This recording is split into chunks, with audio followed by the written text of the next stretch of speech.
نبی اکرم صلی اللہ علیہ وسلم نے ایک مرتبہ 3 دفعہ قسم کھائی،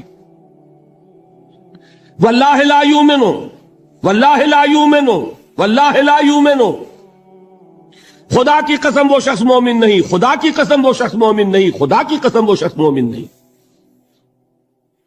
واقعہ یہ ہے کہ ہم تصور نہیں کر سکتے کہ صحابہ کیسے لرز گئے ہوں گے، کانپ اٹھے ہوں گے، کون وہ بدبخت ہے، کون وہ شقی ہے جس کے بارے میں اللہ کے رسول 3 دفعہ قسم کھا کر فرما رہے ہیں کہ وہ صاحب ایمان نہیں۔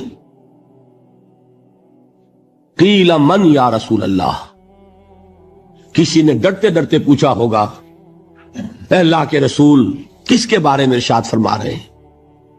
اب جواب سنیے، الذی لا یامن جارہ بوائقہ،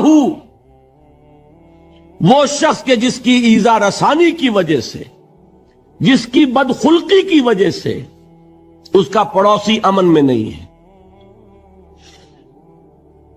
یہ کوئی گناہ کبیرہ ہے؟ آپ کی فہرست میں تو گناہ ہی نہیں، کبیرہ کیا سوال، صغیرہ بھی نہیں۔ زیادہ زیادہ آپ یہ کہیں گے کہ ذرا بد اخلاقی ہے، کج خلقی ہے، بس اچھا کردار کا معاملہ نہیں ہے، یہ کہیں گے، گناہ کی فہرست میں نہیں آئے گی بات۔ کبیرہ بہت بڑی شے ہے، لیکن اس پر اللہ کے رسول نے 3 دفعہ قسم کھائی، ایمان نہیں ہے، ہرگز نہیں ہے، خدا کی قسم نہیں۔ اب بتائیے ایمان اور عمل علیحدہ ہو جائیں گے کیا؟ یہ ہے مسئلہ جو امام بخاری کے سر پہ ہے۔ اور سنیے، فرمایا حضرت انس ابن مالک نے، یہ روایت جو میں نے آپ کو ابھی سنائی ہے یہ کوئی ایسی ویسی روایت نہیں ہے، متفق علیہ ہے، بخاری اور مسلم دونوں میں موجود، اس سے اونچا درجہ روایت کا ہے ہی نہیں۔ راوی کون؟ ابو ہریرہ رضی اللہ تعالی، ان کی والدہ لے کر حاضر ہو گئیں، یہ بچہ حضور آپ کی خدمت میں رہے گا، آپ کی خدمت کرے گا، آپ کے پاس رہے گا، ٹھیک ہے۔ وہ حضور کے خادم خاص ہیں، جیسے ذاتی کوئی ہوتا ہے معاملات میں مدد کرنے والا، خدمت کرنے والا، وہ ہیں انس ابن مالک۔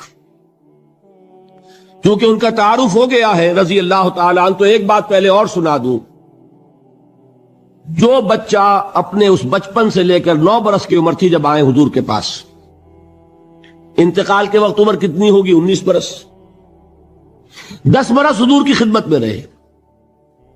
پہلے تو حضور کے اخلاق کی جو گواہی وہ دے رہا ہے وہ اس کی زبان سے سنیے کہ میں 10 برس حضور کی خدمت میں رہا، کسی بات پر ڈانٹنا تو کجا، حضور نے کبھی مجھ سے یہ بھی نہیں فرمایا کہ اے انس تم نے وہ کام کیوں نہیں کیا۔ یہ ہے ایک آقا کی حیثیت سے محمد الرسول اللہ صلی اللہ علیہ وسلم کا اخلاق۔ اگر نہیں کیا خود کر لیا، کوئی ڈانٹ ڈپٹ نہیں۔ حالانکہ بچے ہیں، بچوں کو ویسے بھی ڈانٹ ڈپٹ دیا جاتا ہے، لیکن نہیں۔ اب ان صحابی کی ایک گواہی سنیے، قلما خطبنا رسول اللہ صلی اللہ علیہ وسلم الا قال، فرماتے ہیں کہ شاذ ہی کبھی ایسا ہوا ہوگا کہ حضور نے کبھی خطبہ ارشاد فرمایا ہو اور اس میں یہ الفاظ نہ ہو۔ الفاظ سمجھ رہے؟ جب بھی خطبہ دیتے تھے آپ یہ الفاظ ضرور فرماتے تھے، شاذ کبھی رہ جائے تو رہ جائے، قلما خطبنا رسول اللہ صلی اللہ علیہ وسلم الا قال، کیا فرمایا؟ لا ایمان لمن لا امانت لہ ولا دین لمن لا عہد لہ، جس شخص میں امانت داری نہیں اس کا کوئی ایمان نہیں، جس میں ایفائے عہد نہیں اس کا کوئی دین نہیں۔ بنا پھرتا ہو وہ دیندار، بنا پھرتا ہو وہ صاحب ایمان اور امتی حضور کا، امانت داری نہیں تو ایمان نہیں، ایفائے عہد نہیں تو دین نہیں۔ کس کا فرمان ہے؟ کسی آج کے زمانے کے مفتی کی بات نہ سمجھ لیجئے گا کہ جس کو آسانی سے آپ چاہیں تو رد کر دیں، یہ محمد الرسول اللہ صلی اللہ علیہ وسلم نے فرمایا۔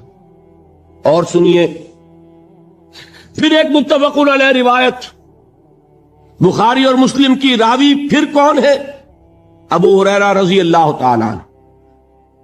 فرماتے حضور نے ارشاد فرمایا لا یزنی الزانی حین یزنی وہو مومن ولا یسرق السارق حین یسرق وہو مومن ولا یشرب الخمر حین یشرب وہو مومن. کوئی زانی حالت ایمان میں زنا نہیں کرتا. کیسے ممکن ہے؟ ایمان ہو اور زنا ہو جائے، پھر وہ ایمان دھیلے کا ہوا. کیا قدر و قیمت اس ایمان کی؟ وہ تو اٹھا کر پھینک دینے کی چیز ہے. ایمان اور اخلاق پہ اثر انداز نہ ہو، ایمان اور کردار کو نہ بدلے، ایمان اور عمل کو نہ بدلے تو کس مرض کی دوا؟ پھینکو اٹھا کر. نہیں ممکن کہ ایمان ہو اور زنا ہو، نہیں ممکن کہ ایمان ہو اور چوری ہو. لا یسرق السارق حین یسرق وہو مومن. کوئی چور حالت ایمان میں چوری نہیں کرتا، کوئی شرابی حالت ایمان میں شراب نہیں پیتا. ولا یشرب الخمر حین یشرب وہو مومن. کوئی شراب پینے والا وہ مومن نہیں ہوتا جب وہ شراب پی رہا ہوتا ہے، اس وقت اس کے دل سے ایمان نکل جاتا ہے. اب دیکھیے یہاں کیا میں نے کل بتایا تھا نا، مغالطے کیا ہو گئے؟